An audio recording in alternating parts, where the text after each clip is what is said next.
maintained that positive responses received from the Delta Rise census, including big players in the broadcast industry, was responsible for the temporary suspension. The Nigerians in Diaspora Commission has cautioned Nigerian students against going to Northern Cyprus. Its chairperson, Mrs. Abike Dabirewa, handed down the warning in Abuja at a ministerial briefing organized by the Presidential Communications team. She said Northern Cyprus is not recognized by the United Nations, adding that a lot of students are being killed there. Dabirewa added that NIFLOM would continue to appeal that Nigeria took a strong position about places like Northern Cyprus.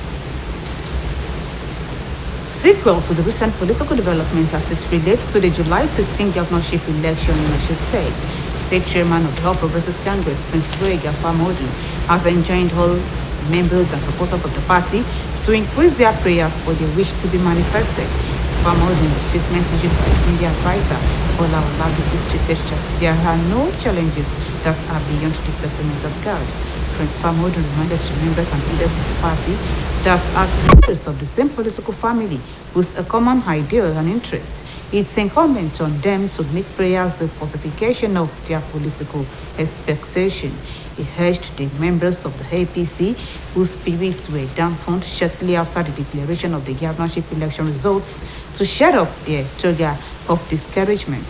The state APC chairman assured the members, leaders, and supporters of the APC that there is a very bright light at the end of the tunnel. He cautioned the members of the party who are fond of talking down on it to desist from doing so, as the opposition members of the party could cash in on this to do incalculable damage to the soaring image of the party.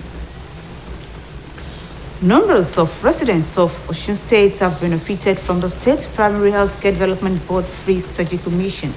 an initiative of the then Executive Secretary, Dr. Ismail Zubair, with the support and continuity of the current Executive Secretary, Dr. Adebukola Olujide. According to the Director for Medical Services and Disease Control, Osun State Primary Health Care Development Board, Dr. Adewale Aderubigbe, who described the free surgical exercise as timely, noted that the initiative was conceptualized in furtherance of Governor Adewale Itola's Good Health for All initiative. Dr. Aderubigbe noted that patients with various ailments ranging from hydrocele, lymphoma,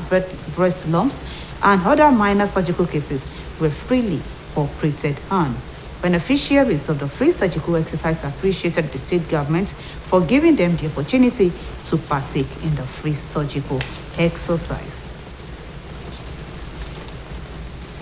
Osun State government, under the leadership of Governor Adewale Itola, has called on interested and eligible indigene of the state to make use of the recruitment opportunity to apply for the Nigerian Navy Basic Training School Batch 34 recruitment exercise. This was disclosed in a statement by the Secretary to the State Government, Prince Oluwole Oyebamiji. According to the statement, the free online registration has commenced and would come to a close next month. The release called on interested indigenes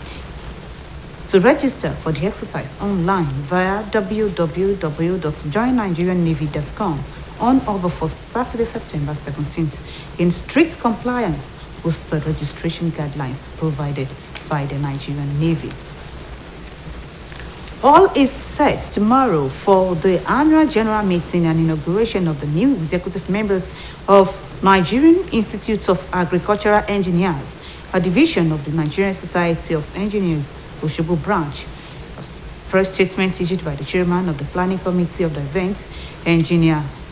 Tawakalitu Nifade, indicates that a public lecture on the topic solid waste recycling, panacea to mitigating energy crisis in Nigeria, will be delivered by Engineer Bolabo Ogunwande from the Department of Agricultural and Environmental Engineering, Obafemi Awolowo University, Ile-Ife. The 3-in-1 event, which holds tomorrow morning, will take place at the permanent site of the Nigerian Society of Engineers situated behind Zara Guest House, Ajagbe Monkey Ferry, onward area, Ogolua, Osogbo. It is expected to attract the presence of eminent personalities in and outside engineering profession from all walks of life. And now to sports. Nigeria's contingent to the 7th African Nations Championship qualifying match against Ghana will today storm the city of Cape Coast. Head coach Salisu Yusuf and his assistants have been working on 24 invited players for the past few weeks, and a final list of 2022 players for the trip and for the return leg in Abuja on Saturday next week has been released. The Sunday clash will take place at the Cape Coast Stadium in the evening. The Confederation of African Football has picked Benin's officials to take charge of the encounter, with Isa Muhammad as the referee. His compatriot Eric Ayimawo will be assistant referee 1, with Kodobo Kogbemede as assistant referee 2, and Chancellor Bomlanto as the fourth official. Prince Kai Sakue from Sierra Leone will be the match commissioner, while Sanusi Rashid, another Sierra Leonean, will be the referee assessor. The return leg will hold at the MKO Abiola National Stadium, Abuja, on the 3rd of September.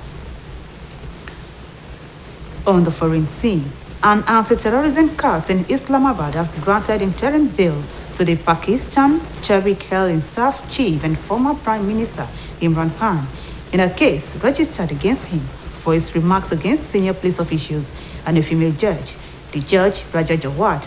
granted Khan bail until September 1st against a security of 100,000 Pakistani rupees. As an additional sessions, Judge Tahir Abbas granted Khan another interim bail until September 7 over an unlawful assembly charge against a surety of 5,000 Pakistani rupees. Reports say a hearing over her contempt of court charge will take place next week. The cricketing high-content politician has faced mounting legal challenges over the last few days, as the last week saw multiple cases filed against him, including one under anti-terrorism laws for threatening senior police officials and a female judge, as well as contempt of courts and unlawful assembly. Before Khan arrived in court, his lawyer contended that the terrorism case against the PTI chief was registered by police as an act of revenge. And that was the evening news on OSBC Television. We thank you for watching. Join us at 7 for the media reports. Good evening.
kúrọ̀lẹ́ ìrọ̀lẹ́ ọ̀làmú àfúnyín ọ̀làwùmí ọ̀làníyì lórúkọ mi. ìjọba àpapọ̀ ti tẹ́wọ́ gba àbọ̀ ìwádìí ìgbìmọ̀ tí ebele òkèèkè jẹ́ alága rẹ̀ tó sì tó èyí tó ṣe àgbéyẹ̀wò àbọ̀ ìgbìmọ̀ arábìnrin Ama Pebble lórí àtúntò àti ìdásílẹ̀ àwọn iléeṣẹ́ àti lájọlájọ ìjọba láàrin ọdún 2021 sí 2020 láàrin ọdún 2012 sí ọdún 2021 nígbà tó ń tẹ́wọ́ gba àbọ̀ ìwádìí náà akọ̀wé ìjọba àpapọ̀ ọ̀gbẹ́ni Boss Mustapha ṣàpèjúwe akitiyan ìjọba orílẹ̀-èdè Nàìjíríà gẹ́gẹ́ bí ara ọ̀nà láti ṣe àtúntò ẹ̀ka iṣẹ́ ọba káwọn iṣẹ́ tí wọ́n ṣe bá lè túbọ̀ mú yanyan sí i. Nígbà tí wọ́n ń gbé àbọ̀ ìwádìí náà kalẹ̀ akọ̀wé ìjọba nírètí wà pé yóò fi àbọ̀ ìwádìí náà ṣọwọ́ sáwọn ọmọ ìgbìmọ̀ aláṣẹ láti lè yí rẹ̀ wò dáadáa kí ó tó di pé wọn yóò buwọ́ lù ú fún lílò. àwọn àti pé lóṣù tó kọjá ọ̀gbẹ́ni Mustapha ṣe ìfilọ́lẹ̀ ìgbìmọ̀ náà èyí tí olórí òṣìṣẹ́ ọba tẹ́lẹ̀ rí jẹ́ alága fún bẹ́ẹ̀ ni wọ́n fún ìgbìmọ̀ ọ̀hún ní gbèdéke ọ̀sẹ̀ 6 láti fi ṣiṣẹ́ lórí àbọ̀ ìwádìí ọ̀hún. Nígbà tó ń gbé àbọ̀ náà lé akọ̀wé ìjọba àpapọ̀ lọ́wọ́ arábìnrin Òkèèkè sọ pé lára iṣẹ́ tí ìgbìmọ̀ náà ṣe nípa àgbéyẹ̀wò ààbọ̀ náà ní ipò tí ètò ọrọ̀ ajé wà níbi tí wọ́n ti bójú wo ìpèníjà tíjọba ń kojú lọ́wọ́ pẹ̀lú àfikún pé ó ṣe pàtàkì láti ṣe àmúlò ọ̀rọ̀ tẹ́lẹ̀dọ́ àfijíǹkì ilẹ̀ yìí dáadáa lọ́nà tí àdínkù yóò fi bá owó gẹ́gẹ́ bí ìjọba ṣe ń pa owó náà tó sì ń ná. Lára ohun tí wọ́n tún yẹ̀wò ni bí ìdàgbàsókè yóò ṣe bá ètò ìpawówọlé lábẹ́lé àti bí wọn yóò ṣe máa ṣe kóríyá fáwọn lájọlájọ ìjọba káwọn náà lè máa rówó gbọ́ bùkátà ara wọn pẹ̀lú àwọn ètò míì. Arábìnrin Òkèèkè ni púpọ̀ àwọn lájọlájọ tí wọ́n dá sílẹ̀ ní pàtàkì lẹ́ka ètò ẹ̀kọ́ àti tètò ìlera ló wà ní ìbámu pẹ̀lú òfin tí ilé aṣòfin àpapọ̀ ilẹ̀ yìí buwọ́lù. Ó wá ló ṣe pàtàkì láti fọwọ́sowọ́pọ̀ pẹ̀lú ilé aṣòfin àpapọ̀ ilẹ̀ yìí nídìí àti lè jẹ́ kí àgbọ́yé wà lórí àwọn iléeṣẹ́ àti lájọlájọ tí wọ́n dá sílẹ̀ náà. Ìgbìmọ̀ ọ̀hún wá ṣèlérí àti fọwọ́sowọ́pọ̀ pẹ̀lú ìjọba nídìí àgbéyẹ̀wò àwọn ẹ̀ka tí wọ́n dá sílẹ̀ yìí kí wọ́n tó buwọ́lù ààbọ̀ náà èyí tó ní ṣe nípa iṣẹ́ ọba. Àjọ tó mójútó ọ̀rọ̀ àwọn iléeṣẹ́ ìgbóhùnsáfẹ́fẹ́ lórílẹ̀‐èdè yìí ti mú àsọ̀rọ̀ bá ìgbésẹ̀ títí àwọn iléeṣẹ́ ìgbóhùnsáfẹ́fẹ́ ìka orílẹ̀‐èdè yìí tí wọ́n jẹ àjọ náà lówó pa. Àjọ ọ̀hún sọ pé ìgbésẹ̀ yìí wáyé nítorí ọ̀kan ọ̀jọ̀kan lẹ́tà tí àwọn iléeṣẹ́ ìgbóhùnsáfẹ́fẹ́ tọ́rọ̀ kàn kò sí àjọ yìí. Arábìnrin olùdarí àgbà àjọ NBC ọ̀gbẹ́ni Balarabe Shehu Ilela ló kéde ìgbésẹ̀ tuntun yìí lónìí. Àwọn tí pé àjọ NBC pàṣẹ fáwọn iléeṣẹ́ ìgbóhùnsáfẹ́fẹ́ bíi 52 kan níbi tí a ti rí iléeṣẹ́ ìgbóhùnsáfẹ́fẹ́ AITL, Silverbird àtàwọn iléeṣẹ́ ìgbóhùnsáfẹ́fẹ́ míì tó jẹ́ ti àwọn ìpínlẹ̀ pé kí wọ́n ti iléeṣẹ́ náà pa nítorí gbèsè tí wọ́n jẹ àjọ náà. Àjọ ọ̀hún wá ní gbèsè táwọn iléeṣẹ́ náà jẹ ló lé ní bílíọ̀nù 2.5 ó lé díẹ̀ náírà. Ṣùgbọ́n nínú àtẹ̀jáde tí àjọ NBC fi síta lọ́gbẹ́ni Ilela ti ṣàlàyé pé ọwọ́ táwọn iléeṣẹ́ ìgbóhùnsáfẹ́fẹ́ tọ́rọ̀ náà kàn fi mú ọ̀rọ̀ yìí àti bí àwọn tó nífọ̀n lè kanna lẹ́ka náà ṣe dá sọ́rọ̀ ọ̀hún ló mú kí wọ́n má sọ̀rọ̀ bá ìgbésẹ̀ títí àwọn iléeṣẹ́ tó jẹ gbèsè náà pa. Alága àjọ tó wà fọ́rọ̀ àmójútó àwọn ọmọ orílẹ̀-èdè yìí tó ń gbé nílẹ̀ òkèèrè arábìnrin Àbíkẹ́ Dábírí Ẹ̀rẹ́wà ti ṣèkìlọ̀ fáwọn ọmọ orílẹ̀-èdè Nàìjíríà tó jẹ́ akẹ́kọ̀ọ́ pé kí wọ́n má ṣe gbèrò àti lọ kẹ́kọ̀ọ́ lápá àríwá Cyprus. Arábìnrin Dábírí Ẹ̀rẹ́wà ṣèkìlọ̀ yìí l'Àbújá lásìkò tó ń kópa níbi ètò kan tí ẹ̀ka ètò ìròyìn nílé iṣẹ́ ààrẹ gbé kalẹ̀. Ó ní àjọ ìṣọ̀kan àgbáyé kò ní nǹkan ṣe pẹ̀lú apá àríwá ilẹ̀ náà pẹ̀lú àlàyé pé púpọ̀ àwọn akẹ́kọ̀ọ́ ni wọ́n ti dẹ́mi wọn légbodò lẹ́kùn ọ̀hún. Arábìnrin Dábírí Ẹ̀rẹ́wà wá ní àjọ tó jẹ́ alága rẹ̀ yóò tẹ̀síwájú láti máa parọ́wà sáwọn èèyàn ilẹ̀ yìí pé kí wọ́n má ṣe gbé ìgbésẹ̀ láti kọjá sápá àríwá Cyprus tí ewu ti ń ṣẹlẹ̀ nítorí ewu ń bẹ lóko ló ń gẹ ẹkùn náà. Nítorí ọ̀kan ọ̀jọ̀kan ọ̀rọ̀ òṣèlú tó ń wáyé lórí ìdìbò gómìnà tó wáyé nípínlẹ̀ Ọ̀ṣun lọ́jọ́ 16 oṣù kejì ọdún yìí, alága ẹgbẹ́ òṣèlú All Progressives Congress nípínlẹ̀ yìí ọmọọba Gbóyèga Fámọ́dún ti rọ àwọn ọmọ ẹgbẹ́ àti àwọn alátìlẹyìn ẹgbẹ́ òṣèlú APC láti túbọ̀ kún fún àdúrà kí èròǹgbà wọn bá lè wá sí ìmúṣẹ. Àtẹ̀jáde tí olùrànlọ́wọ́ pàtàkì lórí ètò ìròyìn rẹ̀ ọ̀gbẹ́ni Kọ́lá Ọlábísí fi síta sọ pé kò sí ìpèníjà tó kọjá àdúrà. Ọmọọba Fámọ́dún wà mú wá ṣèrántí gẹ́gẹ́ bí ọmọ ẹgbẹ́ àti àwọn aṣáájú ẹgbẹ́ kan náà ó ṣe pàtàkì láti kún fún àdúrà kí ìṣọ̀kan ẹgbẹ́ lè dúró digbí. Ó rọ àwọn ọmọ ẹgbẹ́ tí rẹ̀wẹ̀sì dé bá ọkàn wọn ní kété tí wọ́n kéde ìsìbò láti má ṣe bọkàn jẹ́ ṣùgbọ́n kí wọ́n pọkàn pọ̀ nítorí pé láìpẹ́ láì jìnnà dídùn lọ́sàn yóò sọ. àwọn olùgbé ìpínlẹ̀ Ọ̀ṣun tó jàǹfààní àgbékalẹ̀ iṣẹ́ abẹ ọ̀fẹ́ tájọ tó mójútó ètò ìlera alábọ́dé nípìnlẹ̀ ìgbékalẹ̀ èyí tó jẹ́ èròǹgbà akọ̀wé àgbà tẹ́lẹ̀ rí fàjọ náà dókítà Ismail Shubara àti akọ̀wé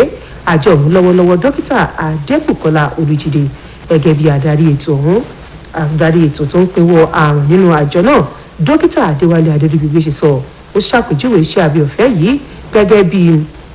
èyí tó bọ́ sí àkókò tó sì jẹ́ ara ètò ìlera ọ̀fẹ́ tí gómìnà Adégbóyèga Oyètọ́lá ṣètò rẹ̀ ó ní àwọn tó ní àrùn ìpákè kókó ara àtàwọn iṣẹ́ abẹ míì tí kò gúnpá ni wọ́n ti ṣe fún lọ́fẹ̀ẹ́ àwọn tó jẹ́ àǹfààní iṣẹ́ abẹ ọ̀nà nínú ọ̀rọ̀ wọn dúpẹ́ lọ́wọ́ ìjọba ìpínlẹ̀ Ọ̀ṣun fún àǹfààní tí wọ́n rí láti lè nípìn níbi ètò iṣẹ́ abẹ ọ̀fẹ́ ọ̀hún. ìjọba ìpínlẹ̀ Ọ̀ṣun lábẹ́ ìdarí gómìnà Adégbóyèga Oyètọ́lá ti rọ àwọn ọmọ bíbí ìpínlẹ̀ yìí tí wọ́n nífẹ̀ẹ́ nínú lílọ sílé ẹ̀kọ́ àwọn ológun orí omi ti ọ̀wọ́n 24 láti tètè lọ gba fọ́ọ̀mù nínú àtẹ̀jáde tí akọ̀wé ìjọba ìpínlẹ̀ yìí ọmọọba Olúwọlé Oyèbámijì fi síta ló ti wòye ọ̀rọ̀ náà gẹ́gẹ́ bí àtẹ̀jáde náà ṣe sọ ọ̀fẹ́ ni wọn yóò forúkọ sílẹ̀ èyí tó bẹ̀rẹ̀ lórí ìtàkùn ayélujára tí yóò sì kásẹ̀ ńlẹ̀ lóṣù tó ń bọ̀ àtẹ̀jáde náà rọ àwọn tó bá nífẹ̀ẹ́ láti darapọ̀ mọ́ iléeṣẹ́ ológun orí omi láti kàn sí ojúpọ̀ ìtàkùn ayélujára www.joinnigeriannavy.com ó pẹ́ tán ọjọ́ 17 oṣù tó ń bọ̀ kí wọ́n sì tẹ̀lé gbogbo àlàkalẹ̀ iléeṣẹ́ ológun orí omi yìí tó fi lélẹ̀ fún ìforúkọsílẹ̀ àwọn tó fẹ́ kópa náà. gbogbo ètò ló ti tò fún ìpàdé àpapọ̀ àti ìfilọ́lẹ̀ ọmọ ìgbìmọ̀ aláṣẹ tuntun tẹgbẹ́ àwọn onímọ̀ ẹ̀rọ Nigerian Institute of Agricultural Engineers tó jẹ́ ẹ̀ka ẹgbẹ́ àwọn onímọ̀ ẹ̀rọ tó ṣogbo nípìnlẹ̀ yìí àtẹ̀jáde tí alága ìgbìmọ̀ tó ṣe kò kárí ètò náà ẹnjìníà Táwọ̀ Kálítù Onífíadé fi síta jẹ́ kó yé ni pé ìdánilẹ́kọ̀ọ́ kan tí wọ́n pín àkórí rẹ̀ ní ìlànà sísọ ẹ̀gbin dọ̀rọ̀ ọ̀nà àbáyọ sí ìṣòro ohun àmúṣagbára ní ọ̀mọ̀wé Gbọ́lábọ̀ Ògúnwàndé ti fásitì Ọbáfẹ́mi Awólọ́wọ̀ Ilé-Ifẹ̀ yóò ti máa dáhùn èèyàn lẹ́kọ̀ọ́ lórí ètò oníbẹ̀ta náà ni yóò wáyé láàárọ̀ ọ̀la nílé ẹgbẹ́ àwọn onímọ̀ ẹ̀rọ tó wà lẹ́yìn Zara Guest House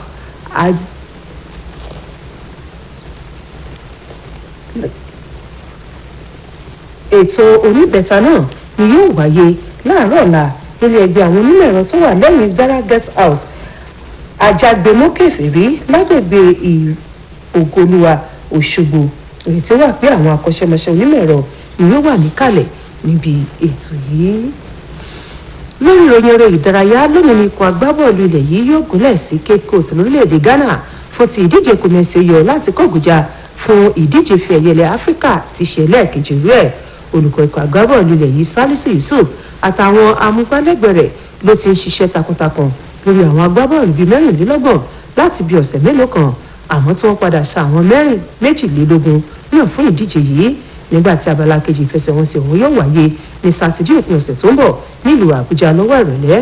ọjọ́ ìsinmi tó ń bọ̀ yìí ní ìfẹsẹ̀wọnsẹ̀ àkọ́kọ́ láàrin ikọ̀ orílẹ̀-èdè yìí àti ti Ghana ọ̀hún yóò wáyé tájọ CAF sì ti ránṣẹ́ sáwọn atọ́kùn ìdíje láti Benin Republic pé kí wọ́n darí ìdíje náà níbi tí Isa Muhammed yóò ti jẹ́ atọ́kùn àkọ́kọ́ Eric Rich Ayimbawo ni yóò ṣìkejì rẹ̀ Kújogbo Kwagweme Lédè lẹ́nì kẹta nígbà tí Tanisla Ahumato sì jẹ́ atọ́kùn kẹrin ọmọọba Kaisake lórílẹ̀‐èdè Sierra Leone ni yóò jẹ́ alámòjútó ìdíje yìí nígbà tí Sanusi Rasheed láti Sierra Leone yìí kan náà yóò sì jẹ́ àmúgbálẹ́gbẹ̀ẹ́ rẹ̀ orí pápá ìṣeré MKO Abiola Abuja lábala kejì ìfẹsẹ̀wọnsẹ̀ láàrin ikọ̀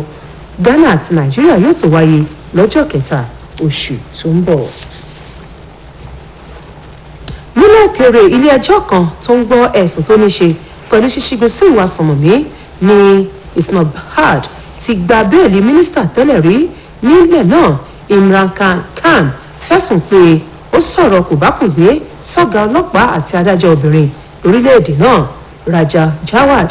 ló gba onídùúró Khan títí ọjọ́ kìíní oṣù tó ń bọ̀ pẹ̀lú 1,100 owó rupees níbi ẹjọ́ míì nílé ẹjọ́ Tahir Abbas Surab darí ti gba onídùúró CAN di ọjọ́ keje oṣù kẹsàn-án lórí àwọn ẹ̀sùn kan tí wọ́n fi kàn án tí wọ́n sì ní kó san ẹgbẹ̀rún 5 rupees. Àrígbọ́ pé lọ́sẹ̀ tó ń bọ̀ ni wọn yóò gbọ́ àwọn ẹ̀sùn tí wọ́n fi kàn án yìí.